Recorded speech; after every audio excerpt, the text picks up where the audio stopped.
welcome back to another one. Episode Welcome 2. back, gamers. Reaction. Reaction. Our thoughts, I guess. Better not get that on camera. Oh, Okay, let's careful. Okay, well. Yeah. You start us out, honestly. So what does it start? It starts Ahsoka looking out into Lothal in the hospital wing with Sabine, who's recovering. She's having light convo with Sabine, telling her, like, you've done enough, like, you lost the map, like, what the heck. She was pretty hard on her. She was. I think. Completely agree. I mean, like, she's passionate, but, like... Should Sabine have took the map without her telling her? Probably not. Did they receive answers they would have got any other way? No. Is Ahsoka still freaking cold for reasons we still don't really know that well? Yeah. Yes. Absolutely. I mean, the fact that she didn't want to give it to her in the first place when that was the entire point, was like, you can't get this map open without Sabine, so you have to give it to Sabine.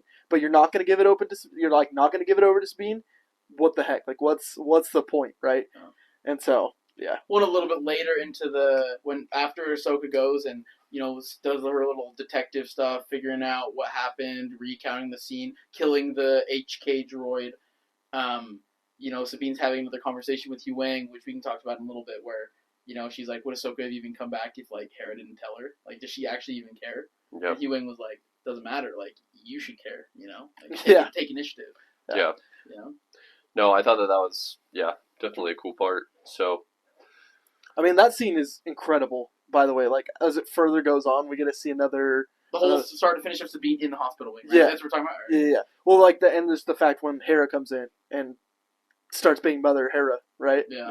And I thought it was great because that's when it fully clicked for me, when I was like, this is Hera Syndulla that I know and love. Like, this is the one that I know to be the actual leader of Phoenix Squadron, right? You've seen that conversation at least 10 times. Right, exactly. In Rebels, like... Who is she pep talking? With every character, exactly. With every member of the squad, like, she's had a conversation similar to that. Yeah, no, I like how she closes it out. Like, Ahsoka's already left. There's kind of just a moment with Hera and Sabine, and Hera says something to Sabine. She's like, you're doing awesome.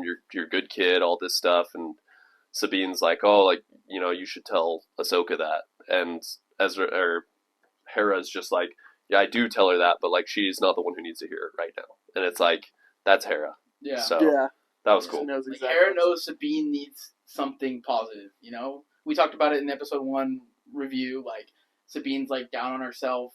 Ahsoka didn't believe in her. Ezra's gone. What does she have to live for? Why does she even care to go to the Lothal celebration? Yeah. Like, that's something, Hera recognized that and like, you know what? Boom. Here's what you need. Yeah. No, I think it's, I think going back to another point, kind of early on in the episode, you mentioned it a little bit, when Ahsoka goes to do some investigation, and we do see, she has psychometry, right? To a degree. To a degree, right? To a degree. Like, we would have seen it. We would have seen it already if she had it. Yeah. There's too much content from Clone Wars and Rebels. We would have seen it. Yeah. No, I think and then it kind of confirms later on in the show. What? That she, like, it kind of is what, I mean, it's basically what it is. Because psychometry is that she picks up an object and she can feel it through the Force and see, like, its memories, basically. And but what did she pick up? She picked up Sabine's helmet.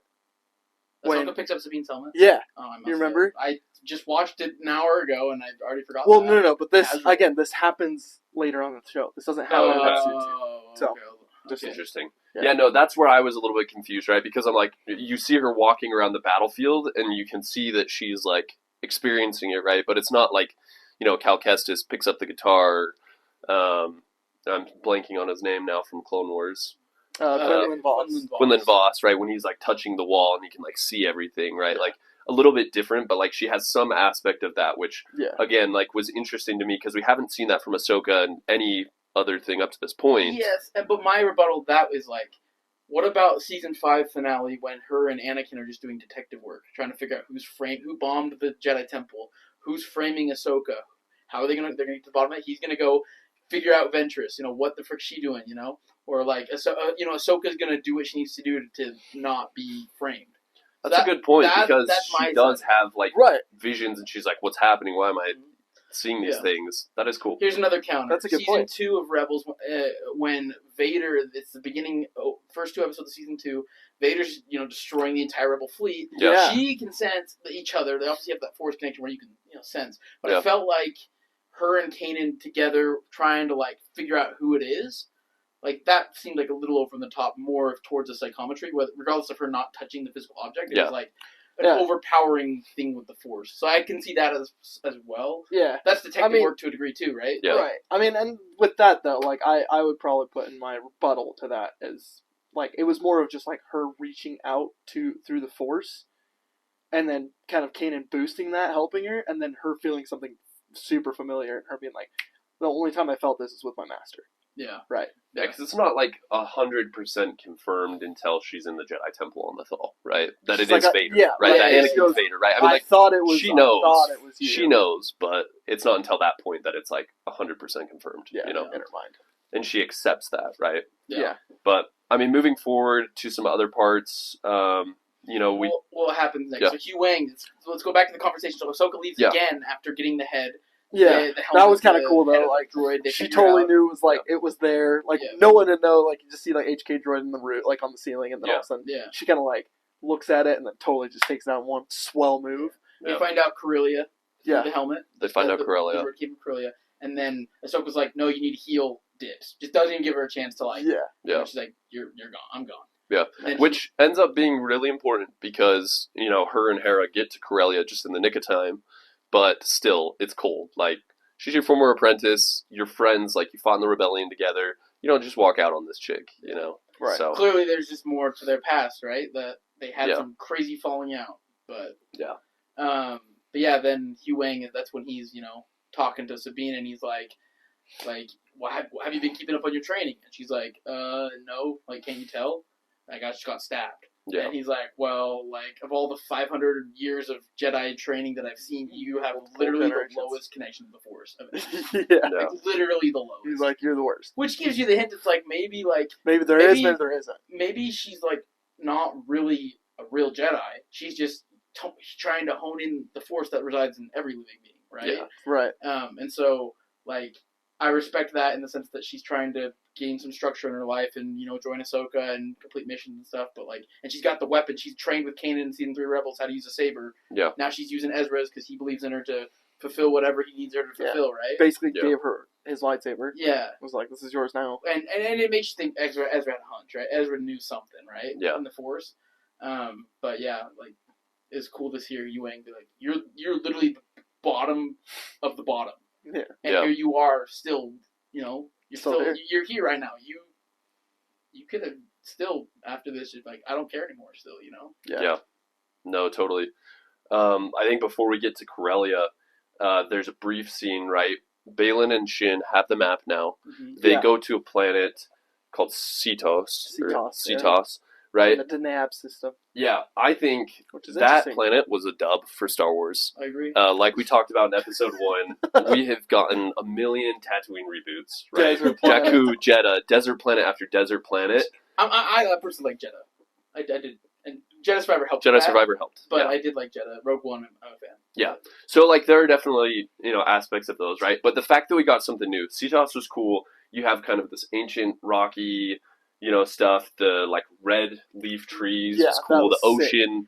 Sick. It was different. And that's one thing that I think for me was really cool about Ahsoka was it's we're taking some of these elements that we've already introduced, Corellia, Lothal, right? And we have those, but now we're introducing new stuff that isn't just a copy of what we've already introduced in the past, right? It's different, it's new, it's not just every planet in the galaxy is sandy. And it was fitting for a Night Sister map to work, right? It kind of has that eerie feel. It's just all a the straight red forest of darkness, red great fighting grounds for, you don't mystery, what's out there. Yeah. Yeah, which, I mean, and has been ever since Ahsoka was introduced to live action in Mandalorian, we've seen her as kind of the samurai, right?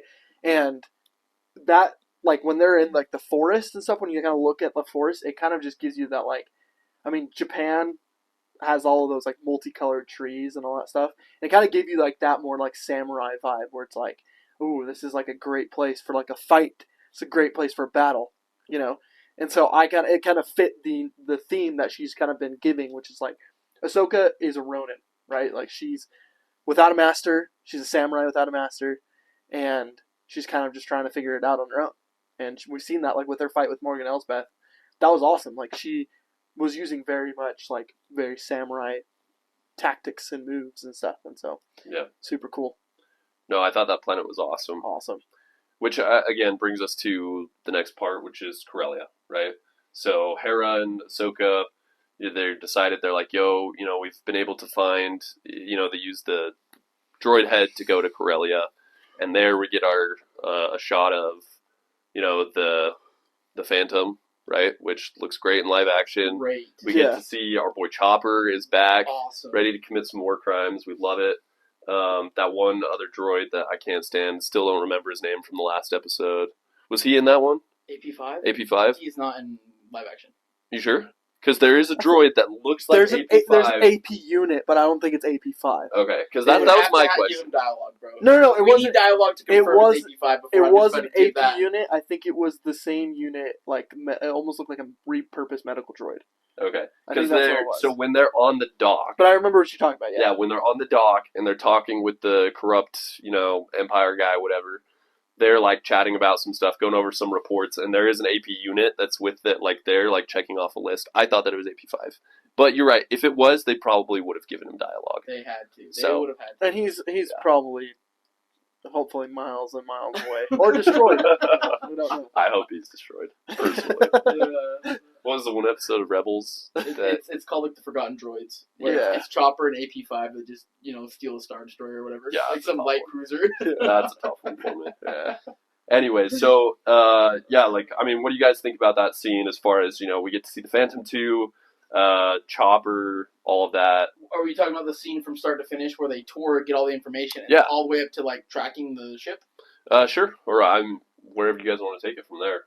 Yeah, I really like that scene because, just going to it, probably the biggest part was them figuring out, these hyperdrives are being made, but they're too big for any New Republic ship.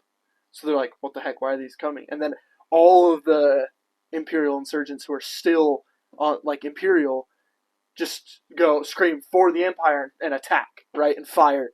And, of course, Hera and Ahsoka just demolish them in 2 seconds. But it was cool to see that, of course, this isn't like a plot point that they were just gonna, gloss over, where it's like, oh yeah, the Empire's gone, everyone's good now, everyone doesn't believe in the Empire. Because if you go back, like, the Republic, the clones were all, like, bred and designated and trained to be loyal to the Republic, right? We've seen that.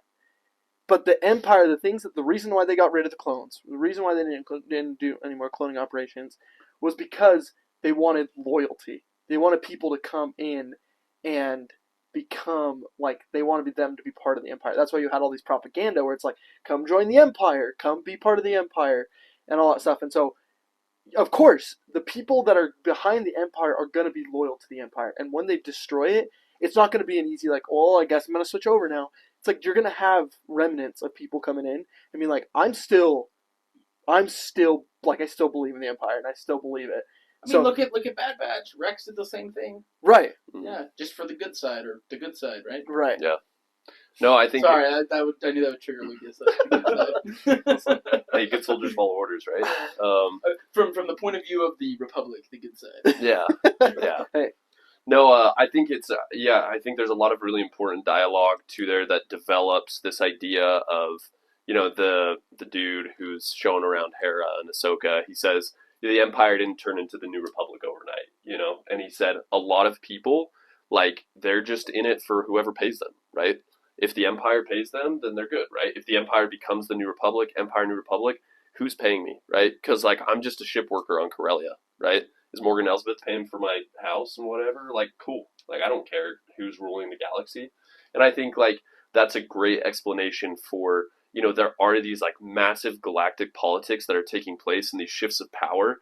But, like, at a planetary level and at, like, a, what's a good word for that? Like, at the infrastructure level, like, it's like, you can't, like, it's like, the common person doesn't care Empire or whatever, right? There are obviously some like cells who are like, okay, no, like we're diehard, long live the Empire, right? Which we saw, Yeah. they attack Ahsoka and Hera and stuff, but you still have people who are, it's like they're indifferent, and I thought that was a really good job of painting the whole picture and not just being like, hey, we're the New Republic now. And let me tangent on that a little bit. I have appreciated so much in the live action and even a lot of Clone Wars, the way that they have shown the politics. Yeah. I never, until Andor, I did not like Mon Mothma one bit. Terrible. Then you watch Andor and you're like, oh, this chick actually, is cool. Because you watch Rebels when Saw Gerrera absolutely destroys her. Yeah. And you're like, okay, yeah, screw that. Saw's too extreme, but this is not getting anywhere, right? Yeah. The rebellion's getting nowhere. Rogue One, she shuts them down, and they do it without her permission.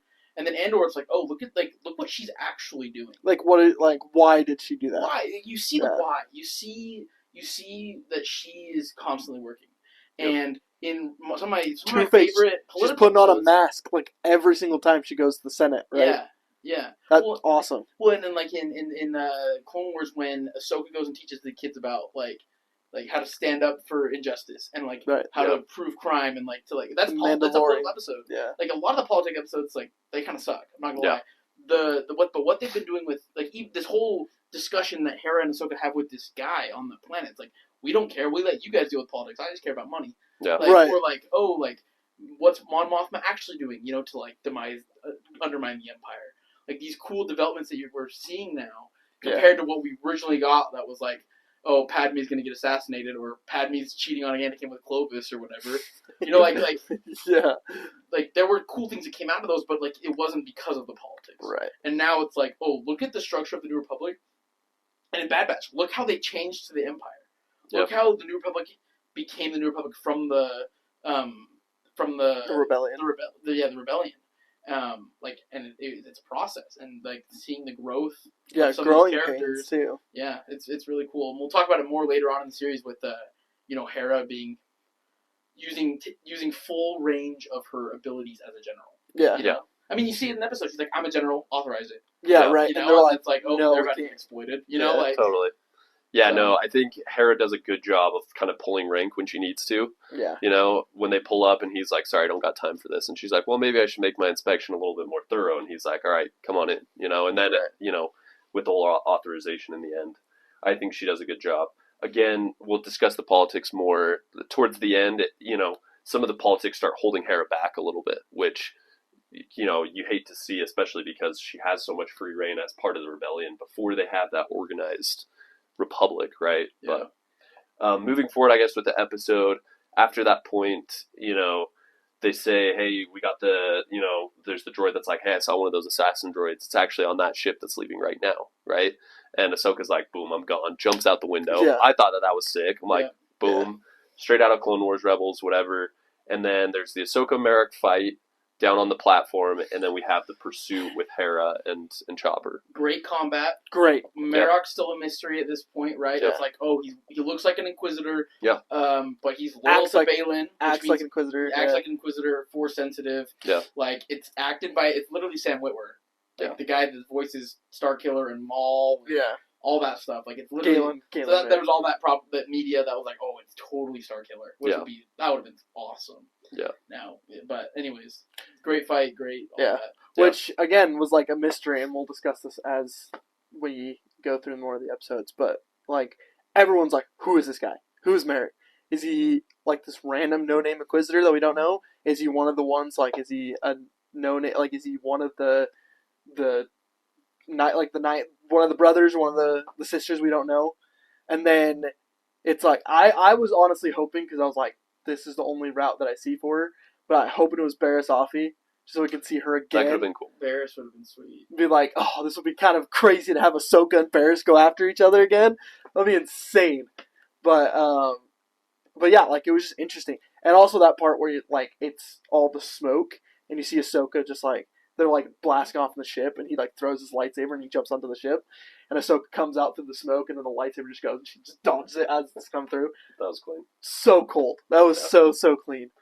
One thing I'll comment on, not about the fight itself, but more the pursuit, right? You have the Phantom 2, Hera and Chopper are going after the ship, right? I thought the banter between Hera and Chopper was great. Felt like it was straight out of Rebels, right? Yeah. Like Chopper's just yelling nonsense, and I don't remember what Hera says, but she's just like, Did you check under the extra battery? Yeah, totally. And Chopper's all like, oh yeah, there it is, whatever. Like, did you rummage through my stuff? And she's like, no, I didn't touch your stuff. Yeah. Like it's another prime example of the detail that was like they were so thorough with the detail, and the biggest concern I had, and I'm sure it was for you guys, is why bring it live action when it's perfect as animation? It's like, well, more people are going to watch it. Okay, well, depicting the animation in live action has not worked. Yeah, it just hasn't been what we problem. want it to be. And I thoroughly believe they did such a good job showing the animation in live action. That bickering or whatever you want to call it, like that is Rebels to a T. Yeah, absolutely. Sabine being stubborn, that is Rebels to a T. That's why I can't get over this Ahsoka like stinginess and like not being alive or happy or energetic. It's because it's like that's not the animation I'm accustomed to. So I'm hoping we get that more character development so we can see it more. Yeah.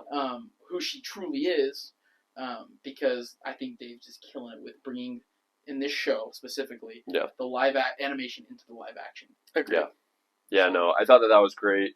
The fact that Chopper throws the tracker on was like hilarious, just like the TV show. So I thought that checked all the boxes for me. So. Yeah, which I found this out today when I was going back through it, that one of the pieces that Chopper like throws behind when he's looking for is actually a Lego piece. Like if you go back and look at it, it's like a little like Lego. I think it's like a Lego brick or like Lego stud. Mm-hmm. But if you look back at it, it's like a little cool little Easter egg that they hid in there. Interesting. Yeah, I didn't know that until today when I was watching watching it back. But there you go. So what's the plot then? They get the tracker beacon on it. It goes off into hyperspace, and then they just go regroup. Right? Sabine on the hologram shows up on Ahsoka ship. She calls her via hologram, and she's like, "I'm ready." Yeah. Haircut. We got to talk about the haircut. Talk about the that ritual. We got to talk about the ending, Kate. This was crazy. So she's got the ritual with the haircut, right? Yep. That's the whole Kanan memoir. Yeah, right. Yep. Kneeling down, kneeling down, looking at the thing in front of. What does he have in front of him? His mask. What's she have in front of her? Her helmet. Yeah. Why does she hold the sword? She's like doing some whatever thing Kanan did with it, right? Yeah. Same thing. Grab all the hair, just chops it one slice with some blade similar to whatever Kanan had, right? Yeah.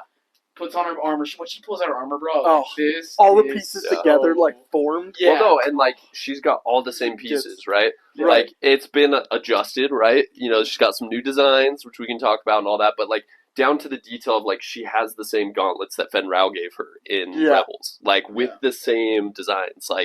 The detail was great. Yeah. That was awesome. So she shows up on the hologram. She's like, "I'm ready." Yeah. And then one of the probably second biggest thing for me in this entire episode was her walking up to the mural, touching it, turning around. You see Ahsoka the white or Ahsoka the gray, and you're like, "Oh, wait a second! Everything that just happened was prior to the finale of Rebel Season 4." Yep. And I was like, "That's where I was like, all right, this show is sold." It's the same thing that happened in Clone Wars Season 7 where he's like, Dooku died, and you're like, Anakin killed him, and you're like, whoa, we just jumped timeline. Yeah. We just jumped in a place where I didn't that think was we were going. top 10 moments in this entire show. Was the recreation of Rebels where it finally connected, right? Yeah. It was kind of the lines were kind of blurred a little bit, but then now it's now they're one. We now get to. Once you got a mane of hair, you're like, oh, I wonder how long that they've been sitting around on Lothal, and it's like, oh, actually, hasn't been that long. Yeah, time has been changed. Oh. No, I think that that realization was great, and the way that it was released, they dropped those first 2 episodes, and then it was all right, now we're gonna go throughout the show. It was first episode, there was some awesome stuff. Maybe some viewers are a little skeptical. Second episode, you're still building. But I think that for me was sold. This is going to be an instant classic. This is going to be up there. Yeah. One of the best Star Wars shows. Yeah. That for me was we're in. We're in. Yeah. So. And here's a rebuttal to us liking this episode. It kind of sometimes it felt one point that it was just 2 girls couldn't get along. Right. And there was some other figure that's you need to be nice to each other, yada yada yada. Be nice to your sister. I understand where people are coming from in that regard, but I think because of if you have the background of Clone Wars and Rebels, which everyone should, before watching this show is cool. It just doesn't make any sense. So if you want it to be really cool, like watch that first, right? Yeah. But like the things Huang is saying, the things Hera's saying, just have so much like greater hold on the Impact. viewer when you say, oh, this is how it needs to be. Like nothing. This isn't going to be a picture perfect story where Sabine and Ahsoka just go on their merry way and just kill the bad guys. It's like no, like it's another quarrel with Kenobi. How did Kenobi lose the Force and like lose his connection to the Force? Like Yeah. Like I personally don't mind. I think it's great development and how you can be separated from the Force for a decade, right? Makes sense. That is a lot of hate for that show, right? He's too perfect. He is the iconic Jedi, right? Yeah. It's like it's like this show. It's like you have to like, yes, they're bickering or whatever, but it's like look at 4 seasons of Kanan and Ezra, bro. Ezra was given up halfway through season 1, and you're like, all right, what's gonna happen? He's gonna drop him back off on Lothal or whatever, like right. Like no, you got to let it grow, and through this show, we're gonna talk about it more, but you can see that it's like, hey, she's also an adult. We haven't even mentioned that. Like Sabine starts as a Padawan as like a 20-year-old at least minimum at the youngest age. Like Ezra's like 14, 15. Cal was a youngling. Ahsoka's a youngling, right? Yeah, they were little. Like they were 10. kids. Yeah, they're kids. Yeah. Like they don't have that disrespect that they can't like look up to their master and be like, I'm not doing that. There's that more of that respect where it's like Sabine's like, I'm capable as frig. Like that's why the whole season 3 episode. I've lived my entire life without. This. Yeah, I've lived my entire life as a Mandalorian. I can shoot way better than she can shoot. Yeah, I can do this. Like I can. I'm good around like. I have many different weapons. I don't need this Jedi lifestyle. Yeah. Which is what I thought. Like the direction of the show was going to go. Like I thought she was going to be like, oh, I'm trying this whole thing as a Jedi, but then. Actually, I'm realizing I don't want to be Jedi. I want to be who I am, Mandalorian. Yeah. Yeah. No, I thought that was, definitely. And I think, kind of going along with the last point you brought up, some of the negative reviews I've seen of the show kind of focus on that aspect of, there's so much backstory. I don't know what's going on, right? Like, they can kind of follow along with the storyline within the bounds of what is shown on screen in Ahsoka. But they're not willing to put in the time to go back and watch Clone Wars, watch Rebels, watch the animated stuff. And I think, for the fans that have been there and watched that, like, Ahsoka delivered on everything. For the fans that haven't watched that, maybe that's where those holes are. So yeah, and I need to compliment that. Like, I need to say this. Like, this is great storytelling. Oh yeah, this is great storytelling. Oh, without a doubt. Like. Especially with if you've been along the ride since 2009 or whatever, 2007, right? 2007. Yeah. Yeah.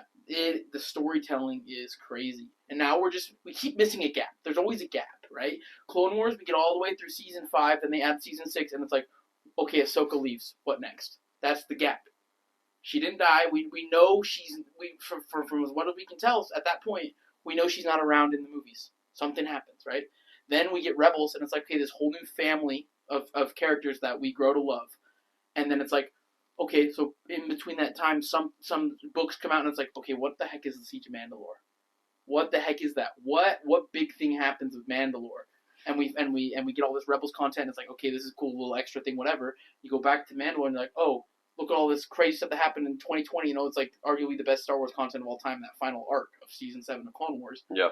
It's like, okay, well, now what's the plot hole? Okay, we're going back to Season 4 finale of Rebels. Okay, Ezra, what the frick happened to Ezra? 6 years later, we finally get that plot hole. And now we're getting more plot holes. Where can Dave, keep telling this interweave story that is just amazing, right? Yeah, definitely. Because that's what critics are all saying. They're like, oh, Andor was so amazing for the storytelling. It's like, I'm willing to argue this is just as good. I agree. Well, and the thing is again, this is going to trigger a lot of people. I thought Andor was great. Great storytelling. I agree. It just wasn't Star Wars. It was. Yeah. It felt like sci-fi. Like it was the ISB stuff. I'll give you super cool. Love the ISB. Super cool. Like ISB, the whole like reformation of the New Republic and kind of its like growing pains and all that stuff. Also thought was pretty cool. But like. I don't know. It just didn't feel like Star Wars to me. And I love the connection they made with the New Republic from Andor to Ahsoka, where it's like, oh, look what we just talked about. Not everyone's committed to the New Republic. Well, look what they have like for 7 episodes of Andor. That's supposed to be a shot at Andor Luki. Like It's like, oh, this one chick is not actually committed to the Reformation place, and it's like, oh, she's gonna take this one guy who, with her, the doctor guy or whatever. It's like Yeah. it's like they take this lack of commitment to the new, New Republic. community, the new form of government, and they can bring it back to Ahsoka season 1, where it's like, oh yeah, not everyone's committed. Like, look at that, that tie-in. Yeah. So I did like that. But So. yeah, we'll talk Andor later. We wanted to do the most recent show, right? Yeah. So, all right. Well, anything else we need to go over before we, give that review, that score? Yeah, I think the last thing that you had written down was Balin's quote at the end of the episode, talking about killing Ahsoka. Yeah, because Morgan's like they're on their way to Cetos, or she's not on the planet at that point. She's on the ship again. Yeah. Aya Sion. They haven't gotten. She's like, you look concerned or whatever. And she's like, yeah, it'll be a pity to kill Ahsoka Tano. Like, there's only so few Jedi left. And I love that because it's a confirmation of the color of his blade, right? It's a confirmation that he's not concerned about killing Jedi, enemies. yeah. He's not, Ahsoka's an enemy. No, she's just an obstacle to the greater thing he's searching for. Right. Yeah. He's not a Sith. He's not. That's why Shin's their sabers aren't red. meant to be this red saber. Yeah. It's hey, we have this greater goal in mind. She's in the way. It's gonna be super sad to kill her because, we're rare. We're rare. Right. Which is cool because it gives his character development so much more depth because you're like, oh, what is his true thoughts on like the Jedi? What does he truly believe? Because at the beginning, the first episode, it shows him being like, oh, I'm not, like, you're right about one thing, and then stabs the captain and was like, we're not Jedi, right? So you were like, okay, this man is killing like not indiscriminately, because he's like, again, it's kind of to your point where it's like, they're a means to an end. Like, you're just in the way, and I'm gonna end you if you're not with me. He was willing to give them a chance to be like, we're just here for Morgan. Give it, like, hand her over, and we'll just walk away peacefully, right? So he's more of like that negotiator. Yes, the negotiator. But then it's just, but yeah, if you're not willing to stand in the way, like if you're willing to leave, like not willing to leave, he's gonna strike you down, right? He's gonna end you. Not for like evil's sake, and technically he's not like evil. It's just he believes he is going to a better, there's something more. Yeah, because Shin asks him, she's like, "What are we doing?" And he's like, "Well, what's the whole point of this?" She's like, "They're like Morgan's looking for a new beginning. We're going for like power, greater power. Greater power. Yeah, there's something greater out there, and I know it." Kind of yeah, it's calling out to him. Yeah. Right? Oh, guys, just wait for that dialogue. Balin only says things that are absolute fire. Yeah, absolute fire. When it was cool, Dave Filoni came out, was talking about Ray Stevenson, kind of this role that he played as Balin, right? And like you were saying in the previous episode, right? Like, Balin has already established himself as like this credible figure. Like, he is part of Star Wars, right? And he's done that in like 2 episodes, right? 1 episode, some would argue, right? 10 minutes. Yeah, and so it's like he's there, he's arrived, and like the thing that Dave Filoni talked about was like while they were filming and stuff, he kept on talking to Ray Stevenson, and he was like, "Hey, you're the bad guy here. You're supposed to be the bad guy." And Ray would look at Dave and he'd be like, "Am I? Am I really the bad guy?" Yeah. And I think he does an excellent job of that, right? Yeah. He's like, it's a pity to see the Jedi go because there's so few of us left, right? He has this goal. There's something out there that's calling to him, but he's not like Maul. He's not like Vader, who's like, I'm going to kill everything in my way to get there, right? And destroy everything, and it's all about power. It's like, no, like, there's something greater out there, and we're going to get there, right? Yeah. And I think that, whether you're with us or against us, right? It's like, we're going to either you stand with us and come with us, or we're going to get through you. This might be a hot take. It's almost like Dagon. From Jedi Survivor. That is like Dagon's like, much. I want Tanalor. I know I'm rightfully supposed to be with Tanalor. That's my place. That's my thing. Get out of my way. And at what cost, but he was almost killing Cal every single time. Dagon seemed a little bit, and again, from not as integrated into the Jedi Survivor lore, Dagon seems a little bit more emotionally unstable than Balin. Mm-hmm. Way less. A lot more. Yeah. Like, they both have the same intent, but one's going about it way more as more radical. Yeah. Right. Yeah. Agreed. Yeah. And we don't know anything about Balin's backstory. Like, nothing. All we know is he disappeared during the Purge, right? Whereas Dagon, it's like, oh, his master tried to stop him, cut off his arm, like this dude's angry. Yeah, and then he gets thrown into a tank for thousands of years. Yeah, thousands of years. Yeah, or not thousands. I guess it's hundreds of years because he was around the time of Yoda was still a Good thing grandmaster. Cal is just him, dude. Yeah. Night Sister Magic, knows Dathomir, bags Marin, beats Dagon. Like, spoilers, but hey. Play Jedi Survivor. Play Jedi Survivor. It's on sale. It's worth it. All right. To wrap up, so we've got everything from the episode. If you guys don't have anything else to add, then we'll just do our final rankings. We went this way last time. Yeah. I'm realizing that I'm probably going to be the one that's going to give it a little bit more of a You optimist. optimistic rating. Is the great word to put it. We all say we like it. Yeah. Well, I'm going to give this one another 9 because it was just another. Like story building, fight sequences. Nothing was really dumb. Like I couldn't say anything was kind of like that would drop it down a point necessarily.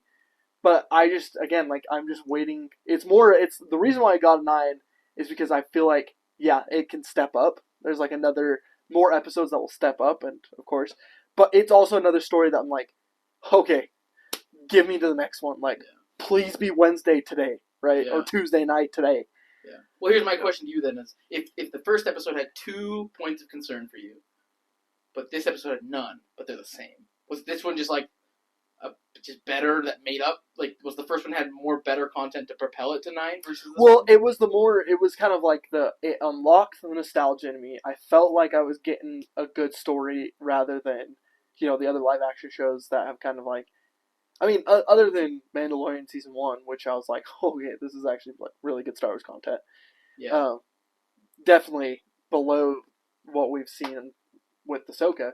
But, like, it was just another episode that just sprung me into being like, I'm ready for the next one, right? I just kind of like, it's the anticipation of, oh, give me to the next episode, please. Like, I need more. Yeah. The first one was like, it unlocked. I'm like, okay, I see what Dave Filoni's trying, like, I see what he's directing us to, and I'm excited to jump into the next episode. And then this one was like, I'm hitting, like, full throttle, like, let's go, get me to the next one. So, I guess the way that, like, I gave the first one 9 being very generous, but it was just the nostalgia in me. It was just what hit. I was like, okay, this is season 1, right? Like, this is season 5 of Rebels. You start to feel that vibe, and then season 2 confirmed it, right? Season 2 confirmed Episode 2. Or, sorry, episode 2 confirmed it, where it was like, this is season 5 of Rebels. Yeah. And so, and I was like, I'm excited. I'm okay with that. I'm excited for that. So, 9 for me.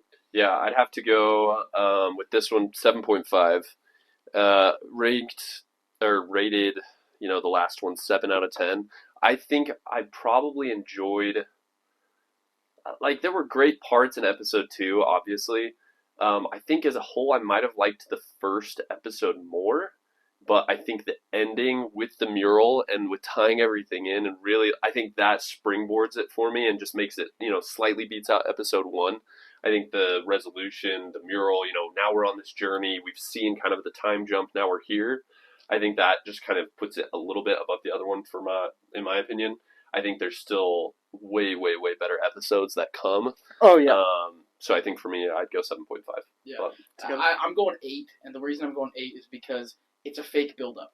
It's truly a fake build-up episode. Yeah. It's not like this stalling episode like the entire season 3 of Mandalorian, where it's like, okay, let's just wait for them to go to Peridia or whatever, get to Cedos. Yeah. Like, no. Like, look at all this development that's happening. Look at the story that's being shared, the character development, which, who thought Ahsoka could get more development, right? Yeah. Who thought Sabine could get more development? There's 4 seasons of TV.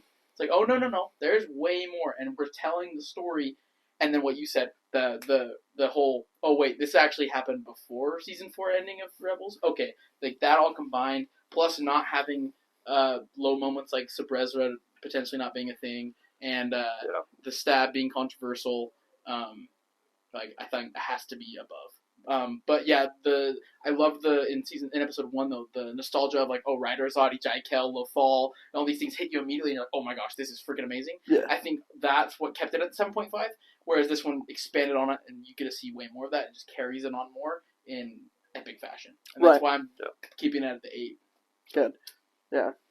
You guys are definitely gonna have more upgrade. I'm not gonna have a my I guess rating is a lot more vague more just like not like vague, but in the sense of just like there's a lot that gives me more like nostalgia and stuff. Like makes me a little more rated a little bit higher. Well, and I think it's honestly similar nostalgia. I think it's just like I have to give other episodes 10s. Oh yeah. You know, I have to. Yeah. When I think if I look like that's the point I'm at too. Where it's like I know there's gonna be 10 episodes. And, like, if I put it side by side with, like, episode 1 or episode 2, like, it's just, like... It falls short, it's for not sure. the same, you know? Yeah. So... falls short. They're all great, right? Like, I will probably not have an episode under... There's no way there will be one under 5 for me.